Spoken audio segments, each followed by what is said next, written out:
to SciShow Tangents, the lightly competitive science knowledge showcase. I'm your host, Hank Green, and joining me this week, as always, is science expert and Forbes 30 Under 30 education luminary, Sari Riley. Hello. And our resident everyman, Sam Schultz. Hi. I have a question for you guys. Okay. Tell me the name of your pet, and then the name that you ended up calling your pet. Oh, Lilu and Lilu. I don't mess around with those alternate names. You don't have like a Lulilau or anything? Nope. You don't call her Lilu Dallas Multipass? Sometimes we used to call her that more often than we do now. She's just Lilu now. She's transcended that reference, and it's purely just Lilu. But I understand the compulsion. My brother's name is Will, and we call him Wilbur. And sometimes we call him Birdman because it's Wilbur turned into Bird, turned into Birdman. Birdman. Okay, so you don't have a story for your pet, but you do for your brother. More accurate, yeah. Our cat's name is Inky, which is also something that you'd just say. And it has the same cadence as Lilu, but we call her so many different things. Stinko, Bug, Bean. We have a subset of nicknames when she's being a gremlin in particular ways. So sometimes we call her Grem for gremlin for short. Sometimes we call her Dennis when she's being a menace. Sometimes we call her Marvin when she's starving. Oh, no. And so she's got so many names, but they change depending on her behavior. She earns a title almost. She's almost a different animal.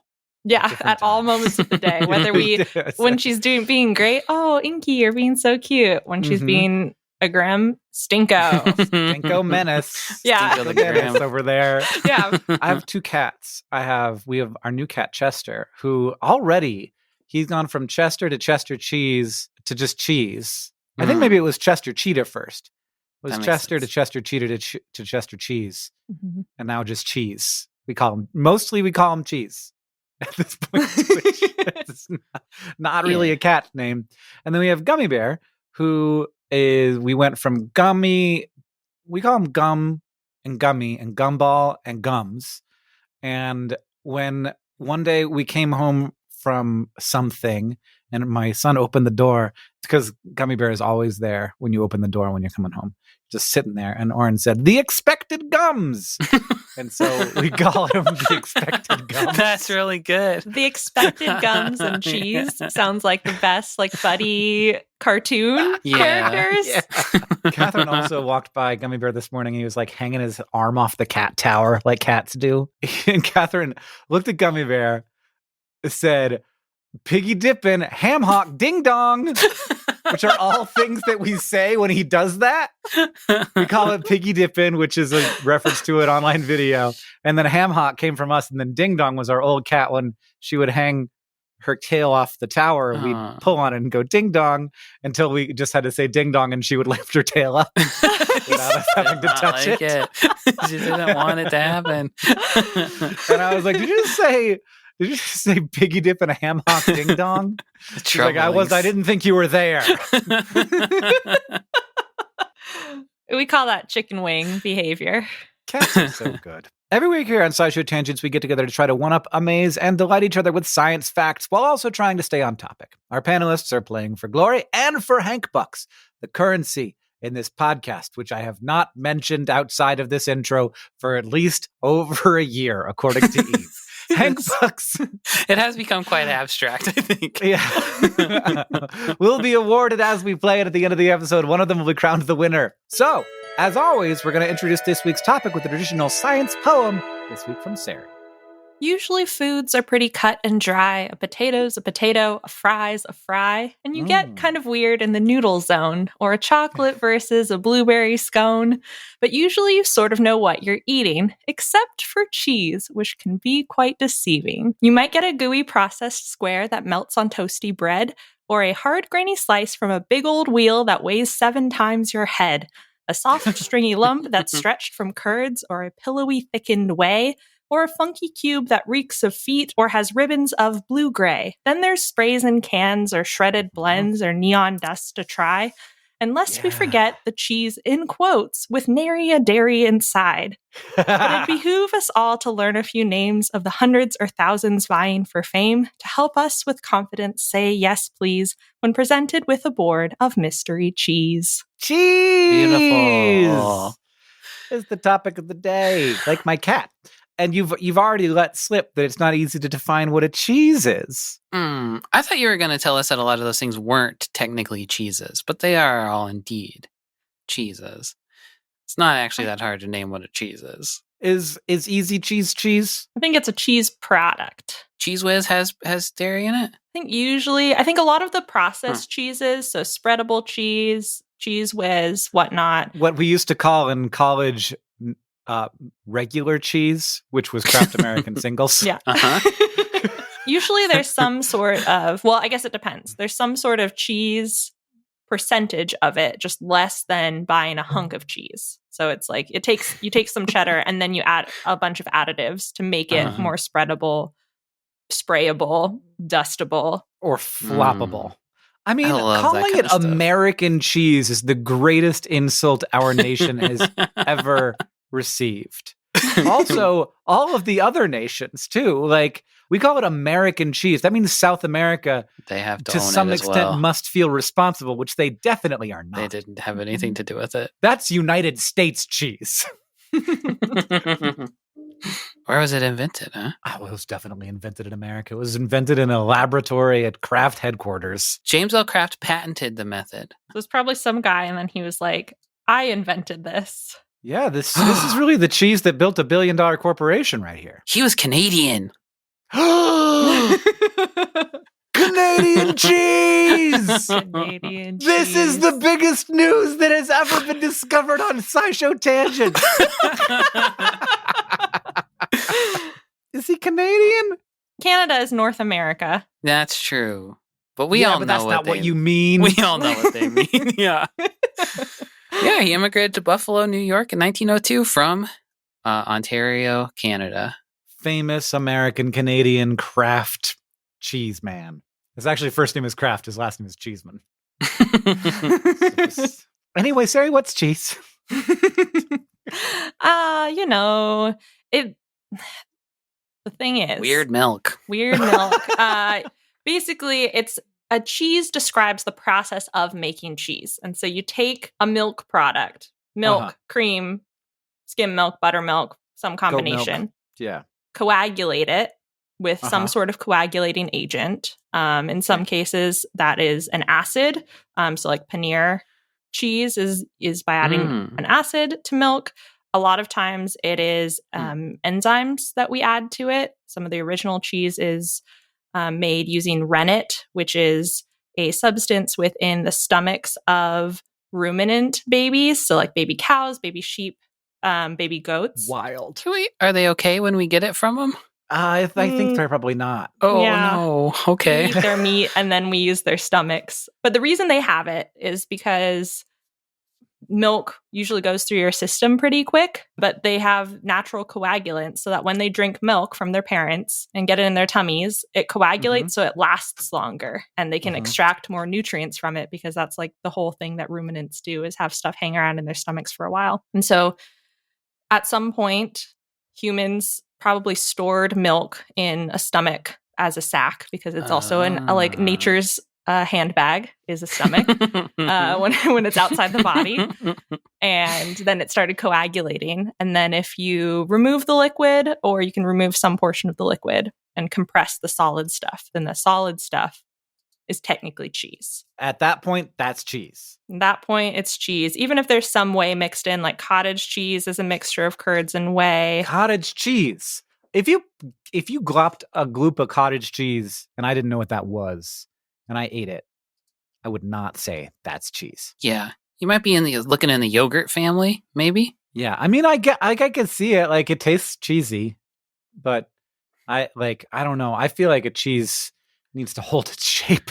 And that's why cheese is so tricky to pin down. It's like there's soft cheeses, hard cheeses, spready cheeses, stinky cheeses, sweet cheeses. Right. I feel like that's actually kind of a pretty specific definition. As long as you take out the things that have quotation marks around it, then cheese cheese products have cheese in them, and cheese is a thing that is like the solids left over after coagulation or whatever you called it.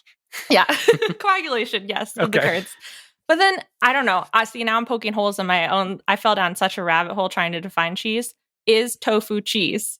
Because No. it's made from soy It's not- milk, coagulated, and that's pressed. not milk. We know what we mean when we say milk. That's milk with quotation marks around it. I think I agree with Hank, though, in that this is not a complicated or tricky definition at all. I think It just comes in different flavors, you know? It's I think Sarah's very brave for having brought is tofu cheese into the conversation. Yeah, it's not. There's But a whole section at the grocery store where all the cheese goes. That makes it pretty easy to figure it out. Well, that actually, because I am going to completely make the case that Kraft Canadian cheese is not cheese. But it's got, it's not made in the way that Sarah said. It's got cheese in it, just like my sandwich does. Like pizza isn't cheese. And so Okay. Kraft Canadian cheese is not cheese. This is right. You're right. I'm so mad about it being Canadian. It just doesn't feel right. It doesn't feel like he earned it. It doesn't feel like we earned it. Just feels just feels bad. It's misattribution. And I think if it was called Canadian cheese, everybody would treat it nicer and be more respectful of it, in my opinion. Maybe it would treat us nicer and be more respectful of us. That and that too. It would be the most polite cheese. Is the in Canadian our tummies, cheese. be a little bit kinder as it goes down with the grilled cheese. You know, I bet it probably has less lactose than most cheese. So maybe it is a little bit of a kinder cheese. On the old belly. So where did the word cheese come from? So the word cheese comes from the Latin word caseus, which is where the word casein queso. Comes from. And Not yeah, queso. and queso, and all these words. Like casein is the proteins that are found in mammalian milk. That is like about 80% of the proteins in cow's milk. So etymologically makes sense. But it also gave rise to the words cheese. I think they were basically pronounced the same way in Old English. But before the Latin, the linguists are duking it out with each other. Some of them think that it comes from a Proto-Indo-European root of quat, to ferment or to become sour. And another person is like, there's no way Latin has Q sounds in it. So there's no way we could have dropped the qua to turn it into cheese from there. And so I don't know. I'm not painting it very dramatically, but in the article... You built it up a lot more than it turned out to be, for sure. Yeah. And I guess in linguist terms, this is pretty much of a dig of no etymology can be found, which does not require some poorly founded assumptions, which I think was the person who thinks it's unknown making a dig at the fermentation. Brutal. Fatality. That is the trick with all of these words that we made up. We stinky cheese people or not stinky cheese people? What are we thinking? I'm not a stinky cheese person, though. I am not a stinky cheese man. I am a mild lad. I don't like spice. I don't like flavor. I'm a big time stinky cheese man. I've realized recently that my favorite cuisine is like what Wario or the Grinch would eat, where it's like very garlic heavy, very tangy, vinegar, that kind of just nasty flavors. I love it so much. I think that growing up, Gargamel's a very unhappy man. But I think that you could grow up to be a happy Gargamel, you know? Who doesn't want to kill Smurfs for a living? Well, yeah. Why can't I just be Wario or the Grinch? They both are happy. I don't know if Wario is happy. I think he's very happy. He seems happy. He's always smiling. He seems happy, but like angry about it. Yeah. Yeah. You could be happy and angry. Happy isn't the opposite of angry. Yep. That's right. True. Yeah. He's like Be a happy and gleeful. He's a gleeful man. Gargamel. Anyway, that's not the thing that we're going to do for our game show today. Instead of that, we're going to be playing the secret ingredient. Of course we are. It's cheese day. One of the incredible things about cheese is how many variations we have come upon with the same basic premise. Over time, that ingenuity means that seemingly unusual ingredients like fungi, mites, and maggots have become part of long-standing traditions in the world of cheese. So today, we're going to be highlighting some of the strange ingredients of cheese in a game of secret ingredient. I will describe a type of cheese to you, but I will leave out one of the ingredients that makes the cheese what it is. And I'll give you 3 options for what the secret ingredient is, and it's up to you to figure out which one it is. Makes sense. So you actually to get me. multiple choice this secret ingredient, which is going to make Oh. it less difficult. Are you ready? Yes. Yeah. Our first cheese on the menu is Cornish Yarg, a cheese based on a 17th century recipe. That's real. I didn't make it up. That was rediscovered and adapted by a group of cheesemakers in Cornwall. This semi-hard cheese is made from cow's milk and has a distinct mushroom flavor. But what's particularly notable is a very local ingredient that is used to make its rind, which not only acts as the rind itself, but also provides the mushroom flavor and enzymes needed to mature the cheese. What is the secret ingredient? Is it A, lichen that grows on the Cornish cliffside, B, stinging nettles from the Cornish countryside, or C, sand taken from Cornish beaches? Lichen seems the most mushroomy, doesn't it? But yeah, lichen's got fungi in it. So this is like in the rind, or the whole rind is made out of this, or you don't know? I think that the rind is made out of this. Okay. And sand. I'm just going to go with sand because that sounds like a cool story that I'd like to hear. I don't know why that would taste like mushrooms. I would avoid the rind of a cheese that was rinded in sand, that's for sure. That's true. And yeah, sometimes you sample the rind.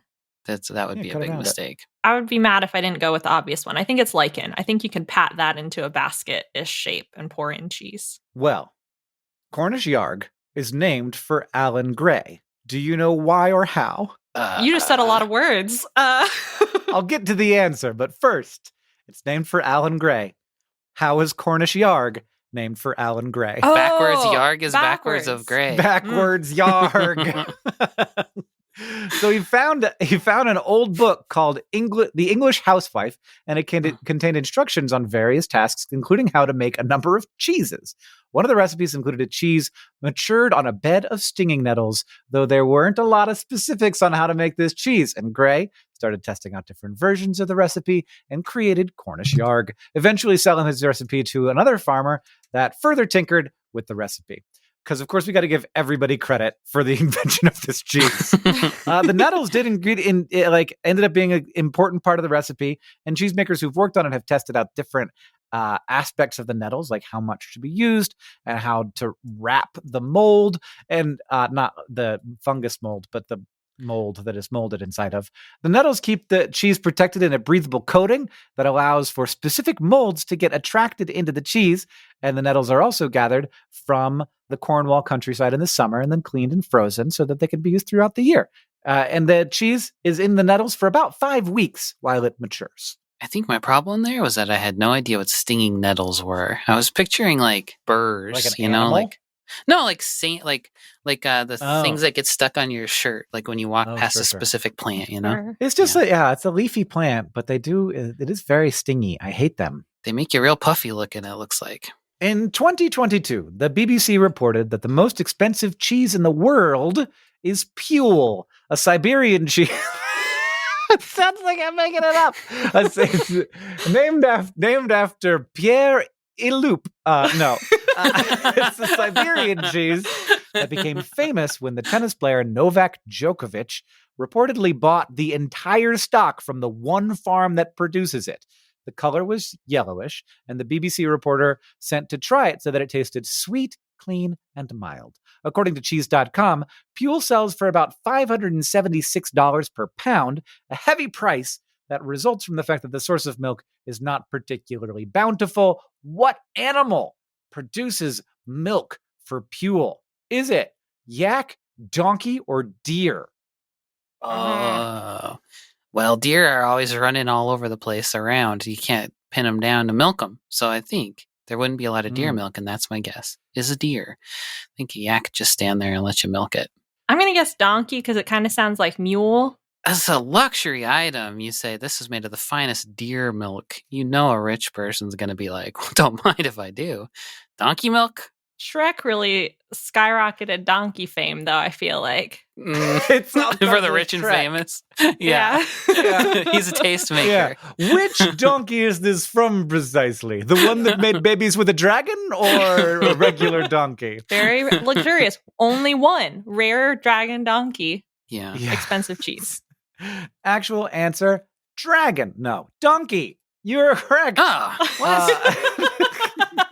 The recipe is a secret, but one of the few things we know about it is that it's made using the milk from Balkan donkeys, which is a tough ingredient because while it takes about 25 liters of their milk to make 1 kilogram of the cheese, a female donkey will only make around 300 milliliters of milk per day. On top of the low milk yield that comes from working with donkeys, donkey's milk is tough to use for cheese because it has a low amount of casein. So to use their milk for the cheese, it needs to be mixed with goat's milk. Cheese is 60% donkey milk and 40% goat's milk. This cheese doesn't sound very exciting to me. Seems like it's only expensive because that one guy bought it all. Well, here's what it makes me think. I want to eat like every cheese. I want to eat cheese made from every mammal's milk. Agreed. Except people. All right. Once you get done with Okay. all the rest of them, don't you think you'll be like, I guess I have you're to. Right. I guess it's time. Working on my blog, and it's just like, I don't have anything else to post. So I guess There's I the have last to. one. All right. So someone has a point now, and that person is Sari. Next question. Emmental, that's a normal cheese I've heard of, is a popular Swiss cheese made from cow's milk that's often found in fondue and cheese plates. There are different varieties of Emmental, and the flavor itself can change based on how long you age it. And sometimes what matters is not just what you put in the cheese or how long it's aged, but what the cheese is surrounded by. In 2018, a Swiss cheesemaker wanted to test a theory he had about Emmental aging, so he collaborated with the University of the Arts in Bern on his theory. What did they do to the cheese's surroundings as the cheese matured? A, they kept the cheese in rooms painted different colors. Wow. B, they aged the cheese in containers with different fabric interiors. Or C, they played different genres of music to the cheese. Well, I feel like the colors would do absolutely nothing. Light on the cheese, unless there's like something that was really photosensitive in it. Fabric, you're touching the cheese.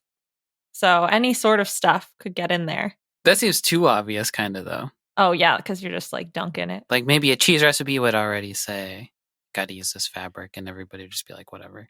Makes sense to me. Speaking of fabric in food, did you know that this is becoming a widely known fact now, which is amazing?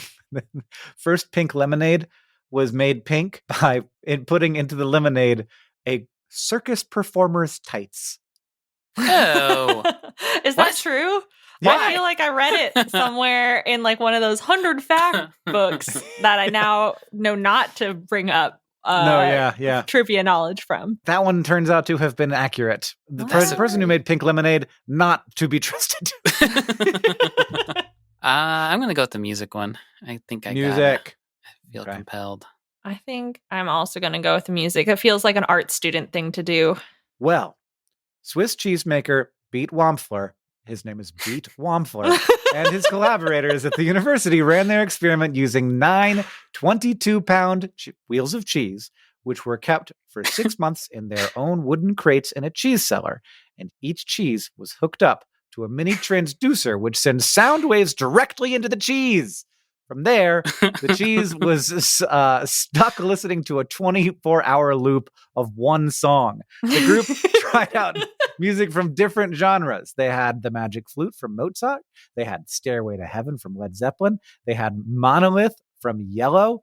I don't know what that is. I don't know they that got one. Jazz. They played some hip-hop. They played A Tribe Called Quest. And they played Techno by Vril, which I'm sure is an artist of electronic music.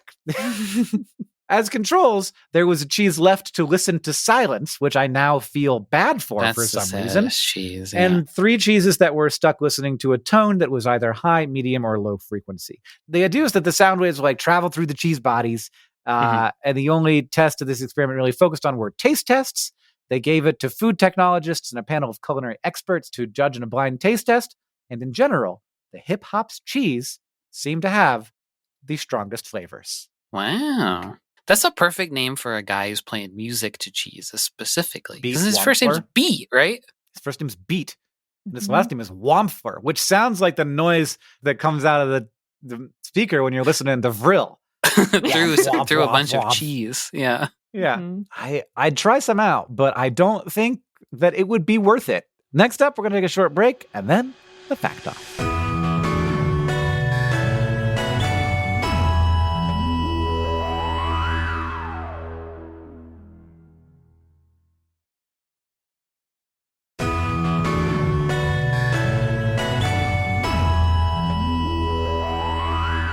All right, everybody, welcome back. Sari's in the lead with 2 to Sam's 1. Now it's time for the fact off. Our panelists have brought science facts to present to me in an attempt to blow my mind, and after they have presented their facts, I will judge them and award my Hank bucks any way I see fit.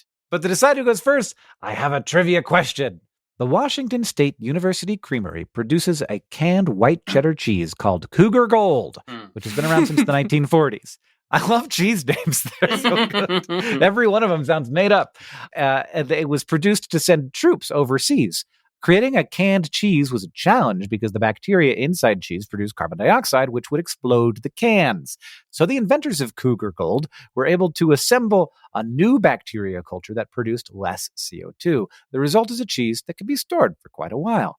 In 2010, the parents of a former Washington State University alumna called the creamery to let them know that they were driving through with a can of Cougar Gold that might have been one of the oldest unopened cans at the time. How old was that can of cheese? 55 years? Sarah's going with 55 years old. What's the maximum amount? Like 70. Just as old. It was the first can that rolled off the canning thing. Well, it's going to sound less impressive now that I've set it all up, but 23 years. 23-year-old can of cheese.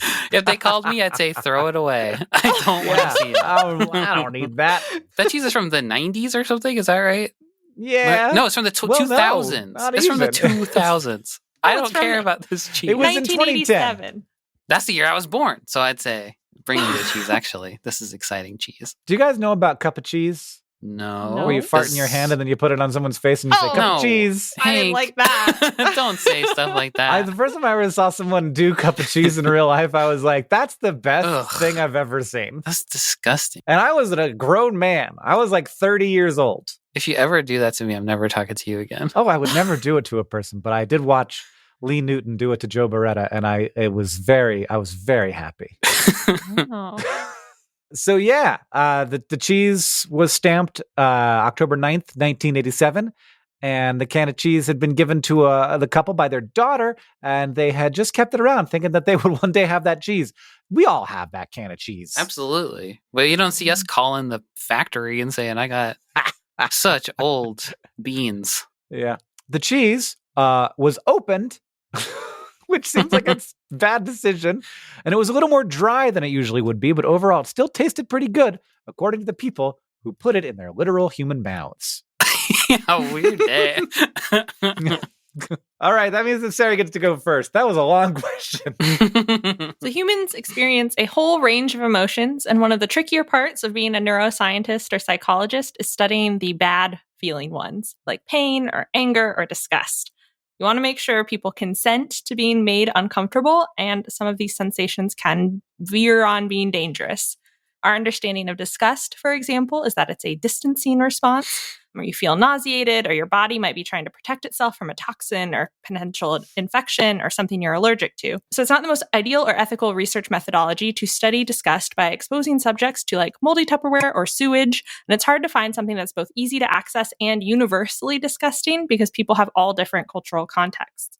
But there is a food that is both polarizing and completely safe as long as you're not eating a 23-year-old can of it, which is cheese. And part of that is because cheese comes in so many different varieties, including ones with really strong odors and funky flavors that people either love or love to hate. So there was a study published in October 2016 called The Neural Bases of Disgust for Cheese, an fMRI study, where researchers conducted several different experiments on cheese and disgust. Their main one was comparing the brains of people who liked cheese and people who didn't, and who were disgusted by it as they smelled it and looked at pictures of cheese.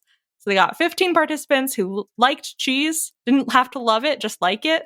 15 participants who didn't like cheese or were disgusted by it, and made sure that their noses were working and they weren't sick at the time of their study. It does not seem like they asked whether any of these participants were lactose intolerant or not, at least that I could find in their methodology. Which would have been a question that I might have asked, but maybe they did. They just didn't write about it, or I missed it. And while their brains were getting scanned using fMRI, which is functional magnetic resonance imaging, which basically measures how blood is moving in your brain. And it's a pretty standard technique to estimate which regions are active at a certain time. They had people smell 12 different things. 6 different cheeses. So blue cheese, cheddar cheese, goat cheese, Gruyere, Parmesan, and Tome. That's the only one I haven't heard of. And 6 non-cheese foods: cucumber, fennel, mushroom, pate, peanut, and pizza. Seems like a very broad cross-section of non-cheese foods. Peanut. And what they found is that what they called the anti-cheese people had stronger activation in some parts of the basal ganglia region of the brain than the pro-cheese people. Specifically, these regions called the globulus pallidus and the substantia nigra. And these regions are usually associated with reward pathways. And so what's weird is they seem like they're also involved in these anti-reward disgust behaviors as well. So the same regions that are saying, yes, you want this, are also saying even more strongly, no, you don't want this. And then plus, the ventral pallidum, which is a brain region that helps us process and move forward with behaviors that we're motivated to do, was significantly less active in the people who were disgusted by cheese than those who liked it. So the desire to want or eat or act was somehow suppressed in their brains when they smelled or looked at a picture of cheese. They were like, ooh. So there aren't any like sweeping conclusions here because it's a small study, but I like this idea that like it's hard to ethically study disgust. And so how do you do it? Cheese. Stink them up with some cheese. Brain studies are always so weird because it's like, can't I tell you why I don't want the cheese? And they're like, no, you can't. You have no idea. we need to put you in a very expensive machine and figure out where the blood is in your brain while you're smelling cheese. And then those regions we only know what they do because of other studies where they had people look at other things that they liked or didn't like. And so we're all just guessing. I'll just probably. So there's definitely there is plenty of insight to be gleaned by being the actual thing experiencing the sensation. Because I think that when I smell a cheese that I don't like the smell of, it's because it smells like things I wouldn't want to put in my mouth. Like feet. Sometimes it smells like feet. That's okay. Sometimes it's but that is true. Sometimes it smells like feet and I'm like, that smells like feet. Yeah. But that's okay. And then sometimes it smells like feet and I'm like, that smells like feet, but too much. Wrong kind of feet. Too stinky of feet. That's true. Every cheese has a little bit of funk. Except for Kraft Canadian cheese. Yes. Which just has that glossy texture of silly putty. Sam, what do you got for me? Emeryville, California, home to companies such as Pixar, Cliff Bar, and Pete's Coffee. This booming city nestled in California's Silicon Valley is a modern economic powerhouse. But this isn't the first time that Emeryville's been a modern, booming economic powerhouse. Being situated on San Francisco Bay and filled with train yards, Emeryville became a manufacturing center, like starting from when it first was founded. Paint, car, and train parts, rubber, canning. It was all in Emeryville, baby. But being a manufacturing center comes with some ugly side effects, chief among them being industrial waste. Corporations tend not to be the best stewards of the land, especially in the early 20th century when most of this manufacturing was happening, so that waste would end up dumped in the ocean or on the ground, either accidentally, intentionally, or maybe a little bit of both. So by the 70s, manufacturing was moving out of the US, and mostly all that was left in Emeryville was empty buildings and various toxic wastes that manufacturing left behind. So much so that a Slate article I read while researching this said that green goo would sometimes seep out of the ground when Emeryville, like when people were building stuff in Emeryville on construction sites, they dig. Green goo would come out. So in the 80s, the EPA moved in and started spending money to clean stuff up, either through Superfund sites or grants to smaller programs. And one of those smaller programs is where cheese enters the picture. But first, I got to talk about chrome plating, which is a process that I don't entirely understand, where a metal object is placed in a solution of chromium, which is a hard, rust-proof, shiny element, to plate that object in chromium, thus making the object hard, shiny, and rust-proof. The type of chromium used in electroplating is called hexavalent chromium, which is really water-soluble, but it's also a dangerous carcinogen and really good at seeping into groundwater, which makes it a high-priority chemical for the EPA when it comes to cleaning stuff up. And in Emeryville, there's a parcel of land that used to be home to a chrome plating factory, and even though there weren't any major reported spills of hexavalent chromium from the factory, the soil was still rotten with the stuff. and it was seeping into the groundwater, which is not good.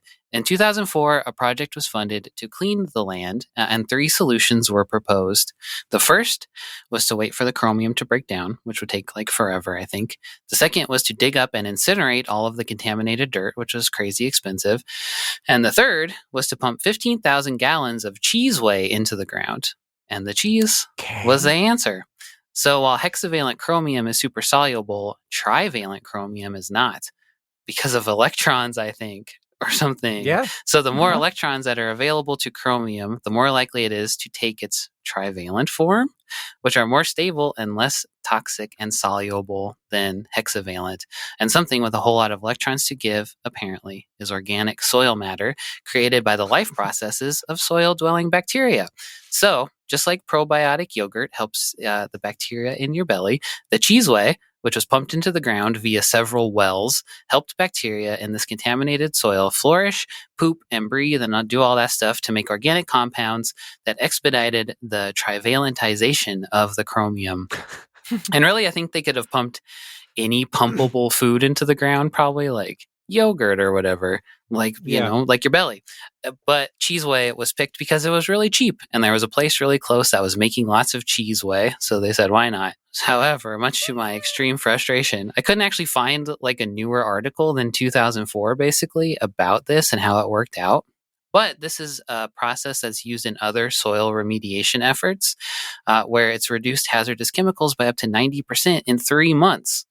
But if you if you are somebody who pumped cheese into the ground in Emeryville, California in 2004, please contact us and tell us if it worked. I love that. I don't. How do they get the cheese in the ground? They just had a big tank and they drilled a bunch of holes and they put hoses in it and they pumped it into the ground. And I want to see it so bad. I was gonna say, you said that it was because of electrons, and I was gonna say, well, that you could say that up for everything, but Sari's kind of like, I was like, you probably say that for serious fact, but then I was like, not really. Like, MRIs are one of the few things that's actually about protons. Oh. Just like electrons aren't that involved in MRIs, which is wild, very unusual. But ultimately, if I'm going to choose, and I have to, I got to go with the just pumping a bunch of cheese into the ground. Hank, will you send me around to super fun sites all over the world or all over the country? Oh, that would be an amazing show. I could be super fun Sam. I could say, super fun Sam. Yeah. And it'd be, did you say super fun? No, I didn't say super fun. Unfortunately, really not. All right. Well, I'm gonna give Sam, I'll say 5 Hank bucks for that, and Sari, I'll give 3.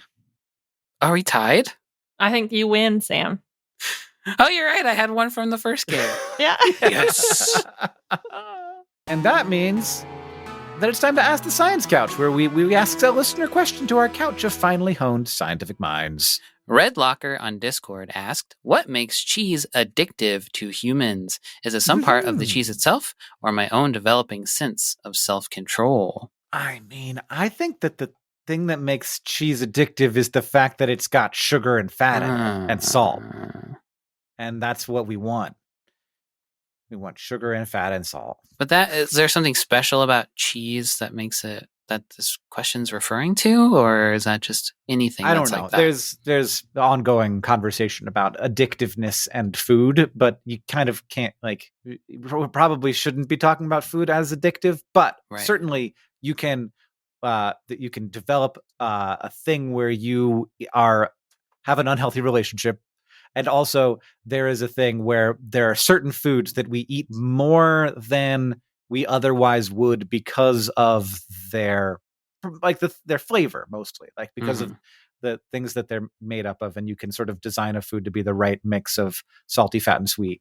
And you're like, I ate a bag of Doritos just now and I loved it. So I think the root of this question, or the root of a lot of the is cheese addictive phrasing, there was a bunch of like popular science articles that came out around the year 2015, because there was a study published called Which Foods May Be Addictive? The Roles of Processing, Fat Content, and Glycemic Load. And so this study came in two parts. One where they surveyed 120 undergraduates at the University of Michigan, and 2, they found 398 participants on Mechanical Turk, which is the Amazon product where you can get paid like 50 cents, 5 cents, whatever, for answering a question. They basically gave these people surveys about what foods made them feel like they couldn't stop eating or like they regretted it afterwards. And they mapped those feelings onto like quote unquote food addiction. Like Hank was saying, that's not really the most accurate way to describe it. Like addiction is a very specific set of criteria when it comes to certain drugs or toxins like alcohol or things like that, that psychologically you become dependent on. Food, you need it to survive. Like you need to eat.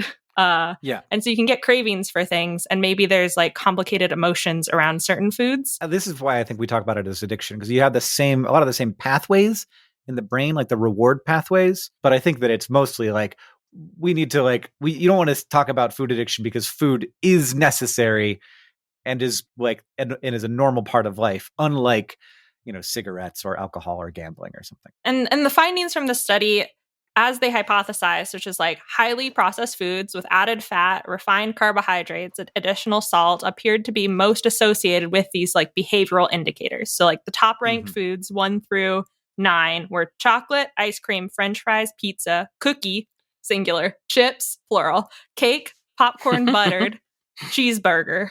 And that was like, ooh, great foods.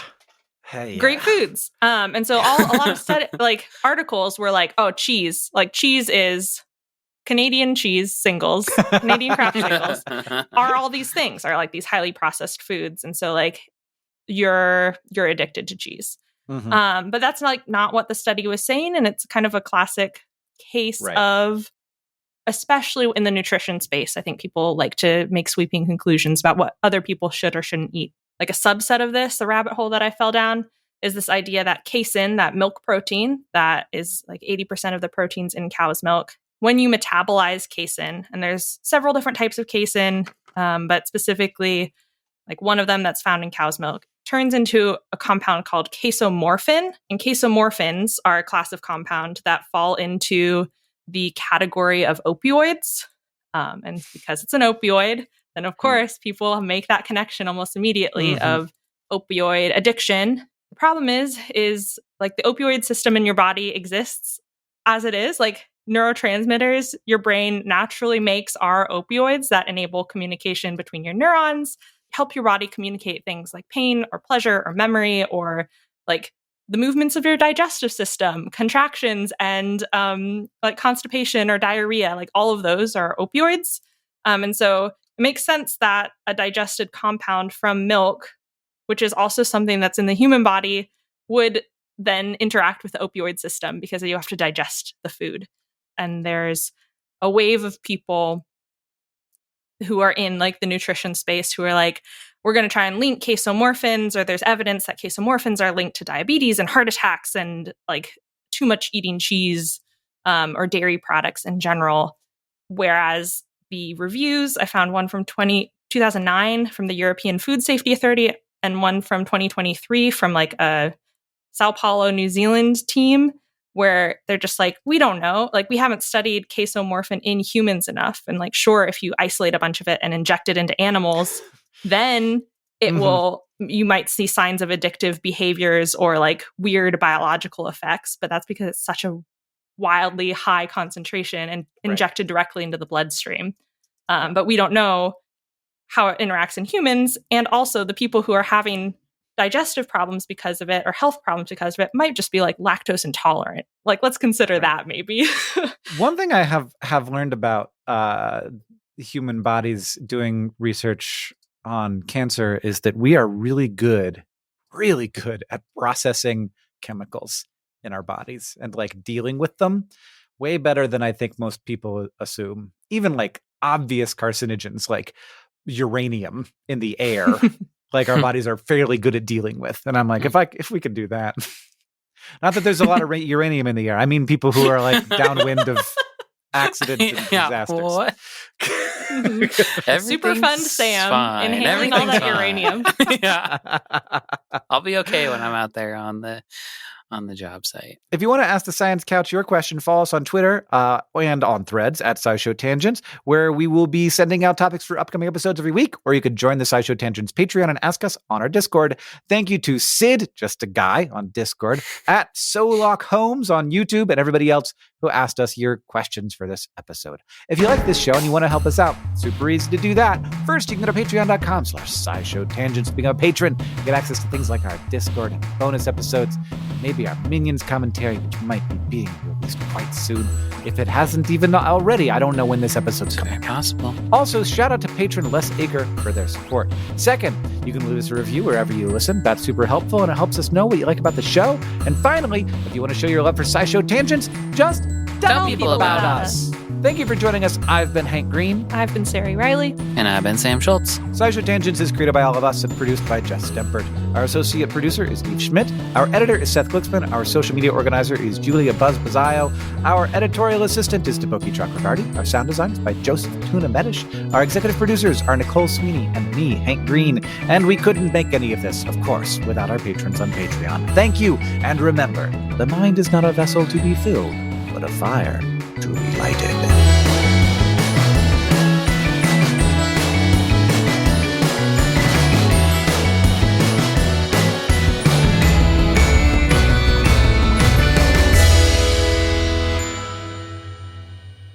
But one more thing. All around us, there are tiny, sometimes microscopic arachnids called mites, and certain species munch on the moldy rinds of aged wheels of cheese like Parmesan or the fungal veins in blue cheese. And you know you have an infestation of mites when you find dust around your cheese with a buildup of their exoskeletons, dead bodies, and of course, poop. So in many cases, cheesemakers try to protect their food from these pests. But at least two types of cheese are actually intentionally aged with a colony of mites, the French cheese Mimolette and the German cheese Mittelbedenkäse, which translates to mite cheese. That's the German way of naming stuff. These cheeses have a characteristic lemon-like flavor, and that comes from a compound that is secreted by the mites. From their abdominal glands. At least the flavor isn't from their poop, but realistically, you're probably going to be eating some of that too. Yeah, you're probably always eating. I'm probably eating that right now. Yeah, it's not true that you eat a bunch of spiders every year, but it is true that you eat a bunch of mites every year. Like, it just seems like they're going to get in there. Spiders George is actually eating mites. It's actually about arachnids this whole time. It turns out. Yeah, Spiders Georg eats a lot of mites, but so do you. He just eats a normal amount.